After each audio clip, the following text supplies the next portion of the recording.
Covishield dose के बारे में, जिसके गैप को बढ़ाने का यहाँ पर सुझाव सामने आया है। इसके पीछे की वजह आप क्या कुछ खास तौर पर मानते हैं? इस वजह को कैसे लेते हैं? मरीजों की सेहत के साथ, जनता की सेहत के साथ आपको क्या लगता है, इस फैसले का क्या असर हो सकता है? देखिए, जब पहले वैक्सीन आई तो उस वक्त ये डिसाइड हुआ कि हम इसको 30 दिन के बाद, 4 हफ्ते के बाद हम वैक्सीन लगाएंगे।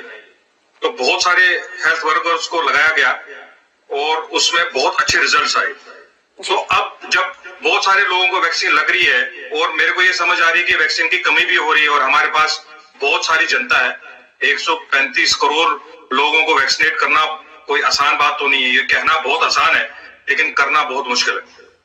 और सबसे बड़ी प्रॉब्लम क्या है कि हमारे पास गवर्नमेंट को एक बहुत बड़ा डिसीजन लेना चाहिए कि जो वैक्सीन जो फॉर्मूला है उसका पेटेंट फ्री करना चाहिए और वो बहुत सारी कंपनीज को बनाने की इजाजत देनी चाहिए।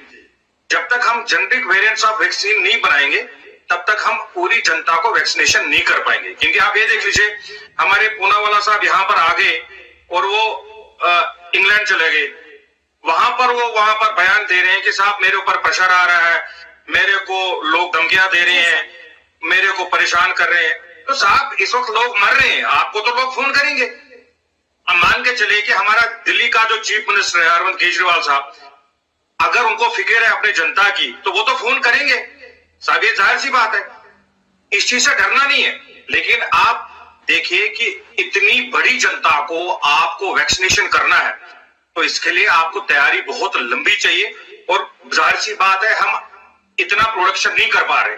और दूसरी चीज, जो बाकी देशों में वैक्सीन है, जैसे मान के चले रशिया का स्पुतनिक का बहुत बढ़िया रिजल्ट है उसको आप यहां पर अवेलेबल कराइए। आप कंपनीज को पेटेंट दे दीजिए बनाने के लिए। ये कोई बड़ी बात नहीं, वैक्सीन बनाना कोई बड़ी मुश्किल काम नहीं है। काम जो अब होना चाहिए वो युद्ध स्तर पर होना चाहिए, क्योंकि जिस तरह से अब तीसरी लहर का अंदाजा और आशंका यहाँ पर जताई जा रही है उसकी एक अलग दहशत यहाँ पर है। हालांकि हमारे जो पैनलिस्ट आपके जरिए ही सामने आते हैं वो बताते हैं कि किस तरह का बचाव हम कर सकते हैं, क्योंकि जाहिर सी बात है बचाव से इंसान खुद को किस तरह से सुरक्षित रख सकता है वो पहुंचाना भी हम अपने मकसद के तहत, अपनी जिम्मेदारी के तहत लगातार आगे बढ़ा रहे हैं। ये परिजन जनता तक सामने ना आए, इसके फायदे आप किस तरह से देखते हैं अगर इस सुझाव को यहाँ पर स्वीकृति मिलती है तो? मैडम, मैं आपसे ये वाजा करना चाहता हूं कि इस वैक्सीन के डोजेस आगे भी लगेंगे।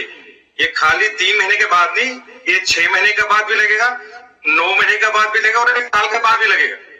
क्योंकि जैसे हम हेपेटाइटिस बी में करते थे, पहले हम क्या करते थे, 0 पहले दिन लगाते थे, 1 महीने के बाद लगाते थे, फिर 6 महीने के बाद और फिर बूस्टर डोज लगाते थे। तो लेकिन ये जो वायरस है ये बिल्कुल म्यूटेट हो रहा है और यहाँ पर हमको उसी रुझान पे चलना चाहिए कि यहाँ पर वैक्सीनेशन 0 जैसे आज लगाया, फिर 3 महीने के बाद लगाया, फिर 3 महीने के बाद एंटीबॉडीज टेस्ट की, अगर वो गिरी हुई है फिर एक बूस्टर डोज लगेगा, फिर हम टेस्ट करेंगे, फिर एक बूस्टर डोज लगेगा। क्योंकि ये लगता रहेगा, क्योंकि जब भी नए वैक्सीन आएंगे उनमें जो जितना वायरस म्यूटेट करेगा तो नई नई स्ट्रेन्स उन वैक्सीन में आएंगी और वो बूस्टर डोज में लगता रहेगा। अब ये प्रोसेस बहुत लंबे देर तक चलेगा। आपको लगता है कि आपने 2 डोज लगाए कि ये कहानी खत्म हो गई, नहीं, ये बहुत लंबा चलने वाला। आप ये देखिए ना, हमारे देश में इस वक्त दूसरी लहर चल रही है और अब कह रहे हैं कि जो तीसरी लहर है वो बहुत खतरनाक है। आप आंध्र प्रदेश में देख लीजिए, बहुत लोग इस गाँव के गाँव में बहुत सारी मोर्टेलिटीज हो रही है। यूपी में आप देख लीजिए। तो ये सारी चीजें अभी आने वाली है और जो ही म्यूटेशन होता रहेगा, नए स्ट्रेन्स आते रहेंगे और वो स्ट्रेन्स हम वैक्सीन में डालते रहेंगे और उसके बूस्टर डोज लगते रहेंगे। बिल्कुल, तो यानी पैनिक क्रिएट करने की या पैनिक होने की बिल्कुल भी जरूरत नहीं है। जैसा कि हमारे पैनलिस्ट भी यहाँ पर कह रहे हैं, कोई अगर फैसला लिया जा रहा है, किसी फैसले का सुझाव यहाँ पर दिया जा रहा है तो उसके पीछे आपकी सेहत से जुड़ा ही वो तर्क है जो आपको महफूज कर सकता है, देश के बाकी जनता को भी महफूज रख सकता है।